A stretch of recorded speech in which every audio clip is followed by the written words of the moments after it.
issued an arrest warrant for someone who has not been named. Desjardins, we know it's you.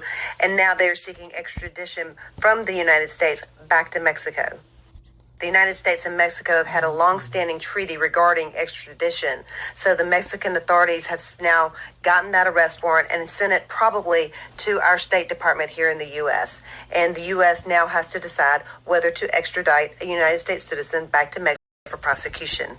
Why would it even be a question as to whether to extradite this unnamed person, Desjardins, we know it's you, back to Mexico? Well, there's a good reason for that.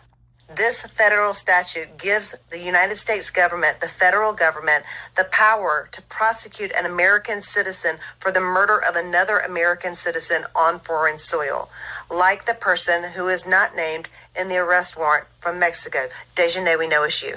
So the United States government could prosecute the person who killed Shanquella Robinson on foreign soil here in the United States. The person who's not named in that arrest warrant, Desjardins, we know it's you. That person could be prosecuted on United States soil.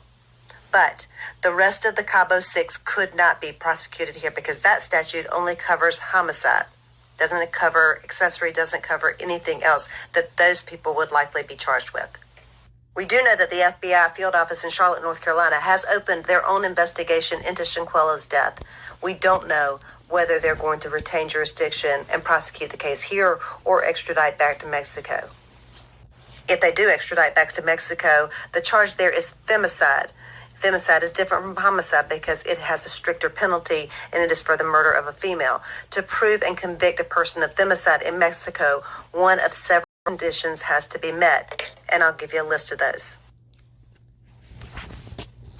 If the person not named in the arrest warrant from Mexico, Desjardins, we know it's you, does get extradited back, does get tried in Mexico, does get convicted in Mexico, the sentence for femicide in Mexico is from 40 to 60 years in a Mexican prison. The problem is that Mexico's conviction rate for homicide and femicide is very low. Eyes would be on this case, so I feel like this would be a successful case for them. But the feds here are way better at prosecuting cases than they are in Mexico. But our jails are a lot nicer too. I don't know who I'm pulling for, but I'm pulling for somebody. Arrest this woman and get her off the streets. A little more information on the Shanquella Robinson case from a legal perspective.